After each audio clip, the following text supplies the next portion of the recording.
এখন শুনবেন আজকের গুরুত্বপূর্ণ খবরের শিরোনাম। খালেদা জিয়ার মুক্তির দাবিতে সমাবেশ শুরু। পলাশী পর্ববর্তী পরিস্থিতি আবারও বিরাজ করছে জানিয়েছেন মুসলিম লীগ।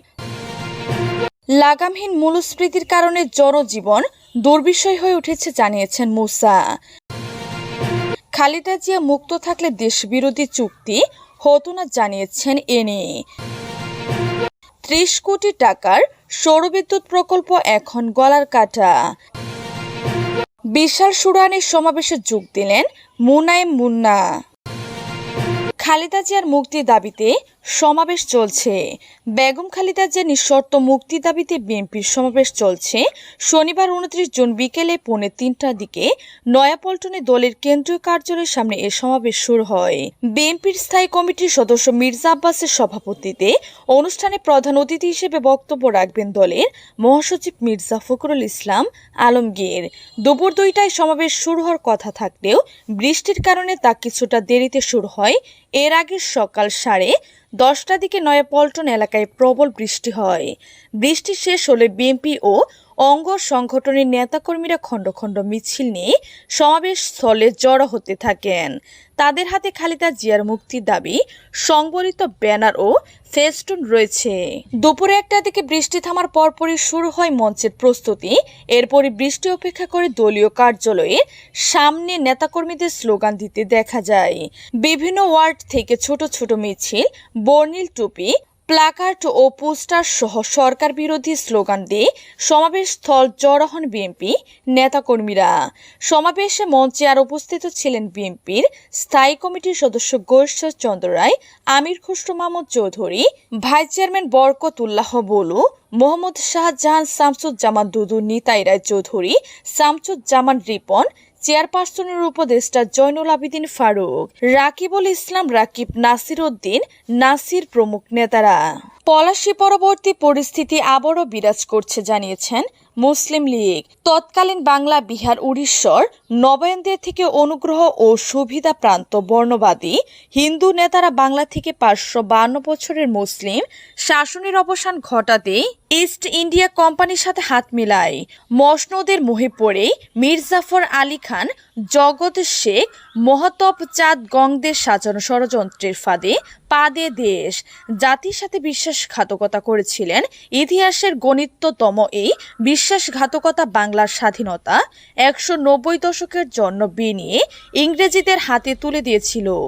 বর্তমান বাংলাদেশের স্বাধীনতা ও অর্থনীতিকে নিয়ন্ত্রণ করতে দিল্লির হিন্দুত্ববাদী সরকার ধারাবাহিকভাবে যেসব ষড়যন্ত্র করছে তার সাথে পলাশী যুদ্ধ পরবর্তী পরিস্থিতির সাথে সাদৃশ্যতা আছে বলে বিভিন্ন রাজনৈতিক দলের নেতৃবৃন্দ অভিমত ব্যক্ত করেন।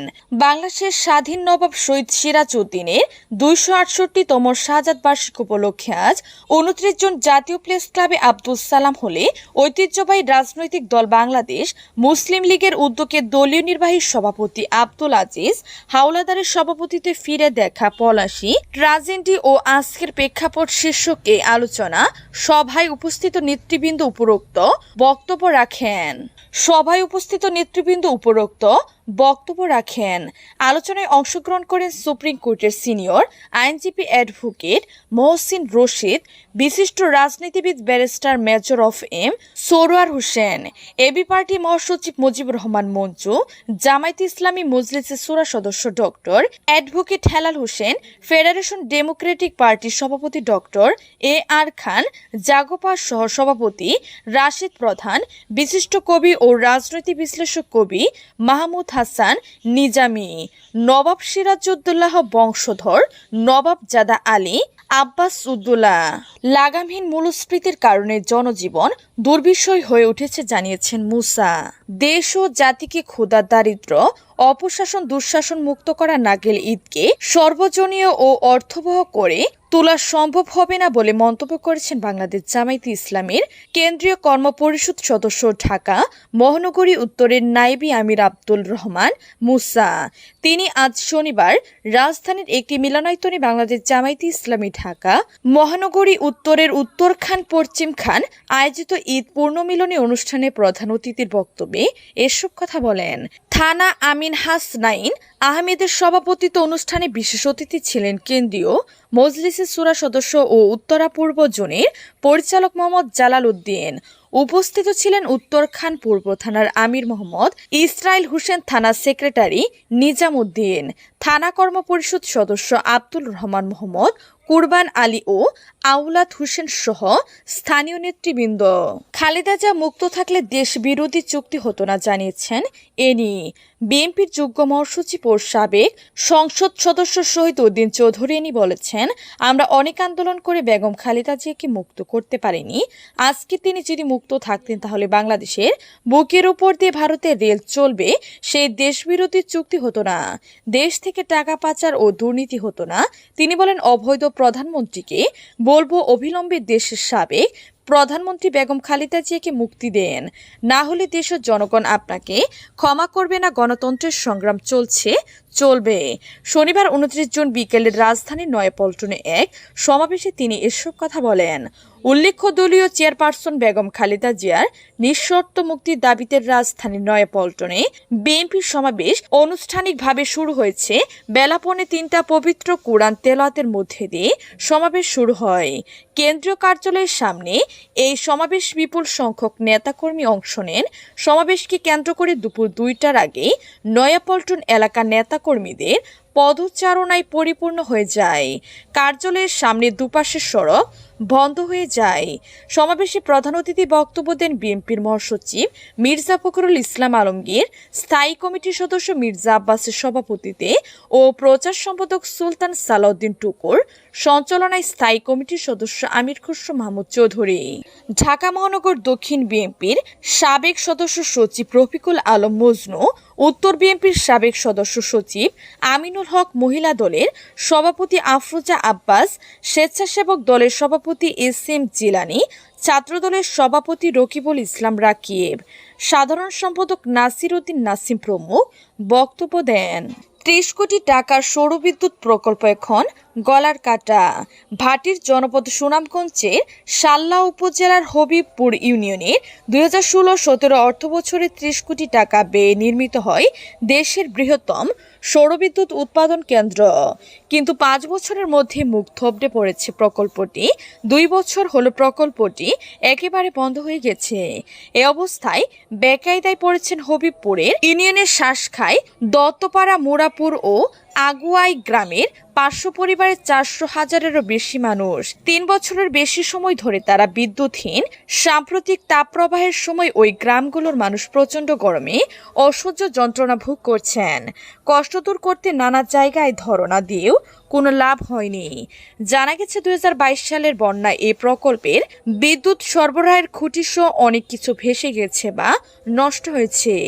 এরপর থেকে বিদ্যুৎ কেন্দ্রটি সম্পূর্ণ বন্ধ আছে। বিদ্যুৎ বঞ্চিত এলাকা দত্তপাড়ার বাসিন্দা সচিব পদ দাস বলেন, শুরুর দিকে সৌর বিদ্যুৎ কেন্দ্রে কর্তৃপক্ষ চুক্তি অনুযায়ী সকাল 6টা থেকে রাত 11টা পর্যন্ত বিদ্যুৎ সরবরাহ করেছে। প্রকল্পটি চালুর কিছুদিন পর থেকে যন্ত্রণা শুরু হয়। সরবরাহ কমাতে 2020 সালে এসে দিনে 2 ঘন্টার বেশি বিদ্যুৎ পাওয়া যায়নি। আর এখন তো বিদ্যুৎ কেন্দ্রটি পুরোপুরি বন্ধ হয়ে গেছে। বিশাল শুডাউনের সমাবেশে যোগ দিলেন মুনায়েম মুন্না। বিশাল শুডাউন নিয়ে বিএনপির সমাবেশে যোগ দিয়েছেন যুব দলের সদ্য বিলুপ্ত কমিটির সাধারণ সম্পাদক আব্দুল মুনায়েম মুন্না। সমাবেশ শুরুর আগে সমাবেশ স্থলে যোগ দেন তিনি। বিএনপি চেয়ারপারসন খালেদা জিয়ার নিঃশর্ত মুক্তি দাবিতে শনিবার 29 জুন বিকেলে 2:45টার দিকে নয়াপল্টনে দলের কেন্দ্রীয় কার্যালয়ের সামনে এ সমাবেশ শুরু হয়েছে। সমাবেশে ঢাকা মহানগর বিএনপি ও পার্শ্ববর্তী জেলা ও মহানগরগুলো থেকে বিপুল সংখ্যক নেতাকর্মী যোগদান করেছেন। সমাবেশে ব্যাপক উপস্থিতির মধ্যে দিয়ে খালেদা জিয়ার মুক্তিতে সরকারের উপর চাপ সৃষ্টি করতে চায় বিএনপি। একই সঙ্গে এই কর্মসূচিকে ঢাকা মহানগর বিএনপি ও কেন্দ্রীয় যুবদলের নতুন কমিটি নেতৃত্ব বাছাইয়ের ক্ষেত্রে হিসেবে বিবেচনা করছে দল। মুনায়েম মুন্না যুবদলের নতুন কমিটিতে সভাপতি পদের পদপ্রত্যাশী। এছাড়া ঢাকা জেলা বিএনপির সাধারণ সম্পাদক নিপুণ রায় চৌধুরীও বিশাল শুডাউন নিয়ে সমাবেশ স্থলে যোগ দিয়েছেন। দলের চেয়ারপারসন বেগম খালেদা জিয়ার নিঃশর্ত মুক্তি দাবিতে রাজধানী নয়াপল্টনে সমাবেশ করবে বিএনপি। ইতিমধ্যে সার্বিক প্রস্তুতি সম্পূর্ণ এবং মঞ্চ নির্মাণ শেষ হয়েছে। বিএনপির স্থায়ী কমিটির সদস্য মির্জা আব্বাসের সভাপতিত্বে অনুষ্ঠানে প্রধান অতিথি হিসেবে বক্তব্য রাখবেন বিএনপির মহাসচিব মির্জা ফখরুল ইসলাম আলমগীর। ইতিমধ্যে সমাবেশ স্থলে খণ্ড খণ্ড মিছিল নিয়ে জড়ো হচ্ছেন বিএনপি ও অঙ্গ সংগঠনের নেতাকর্মীরা। তাদের হাতে খালেদা জিয়ার মুক্তি দাবি সংবলিত পোস্টার, ব্যানার ও ফেস্টুন দেখা যাচ্ছে। নেতাকর্মীরা খালেদা জিয়ার মুক্তি দাবিতে বিভিন্ন স্লোগান দিচ্ছেন। শনিবার 29 জুন দুপুর 2টা আনুষ্ঠানিকভাবে সমাবেশ শুরু হওয়ার কথা রয়েছে।